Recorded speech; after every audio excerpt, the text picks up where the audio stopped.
व्यक्ति की महानता। व्यक्ति की महानता उसके चरित्र और ज्ञान पर निर्भर करती है, पहनावे पर नहीं। एक बार की बात है, किसी गांव में एक पंडित रहता था। वैसे तो पंडित जी को वेदों और शास्त्रों का बहुत ज्ञान था, लेकिन वह बहुत गरीब थे। ना ही रहने के लिए अच्छा घर था और ना ही अच्छे भोजन के लिए पैसे। एक छोटी सी झोपड़ी थी, उसी में रहते थे और भिक्षा मांगकर जो पैसा मिल जाता उसी से अपना जीवन यापन करते थे।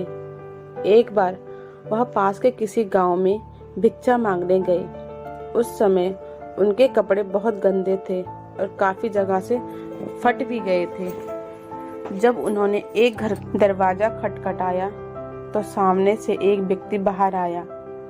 उसने जब पंडित जी के फटे चिथड़े कपड़ों को देखा तो उसका मन घृणा से भर गया और उसने पंडित को धक्का मारकर घर से निकाल दिया। बोला, पता नहीं कहां से गंदा पागल चला आया है। पंडित दुखी मन से वापस चले आया। जब अपने घर वापस लौट रहा था तो किसी अमीर आदमी की नज़र पंडित के फटे कपड़ों पर पड़ी, तो उसने दया दिखाई और पंडित को पहनने के लिए नए कपड़े दे दी। अगले दिन पंडित फिर से उसी गांव में उसी व्यक्ति के पास भिक्षा मांगने गए।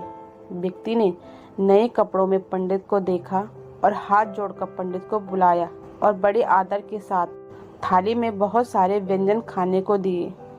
पंडित जी ने एक भी टुकड़ा अपने मुंह में नहीं डाला और सारा खाना धीरे धीरे अपने कपड़ों पर डालने लगे और बोले, ले खा और खा।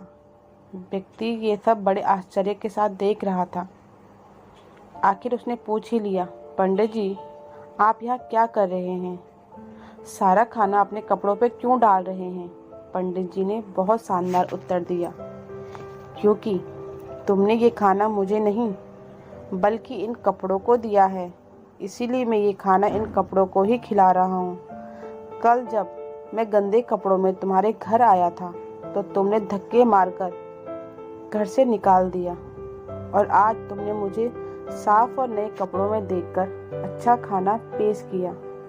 असल में तुमने ये खाना मुझे नहीं, इन कपड़ों को ही दिया है। वह व्यक्ति यह सुनकर बहुत दुखी हुआ। मित्रों, किसी व्यक्ति की महानता उसके चरित्र और ज्ञान पर निर्भर करती है, पहनावे पर नहीं। अच्छे कपड़े और गहने पहनने से इंसान महान नहीं बनता, उसके लिए अच्छे कर्मों की जरूरत होती है। यही इस कहानी की प्रेरणा है।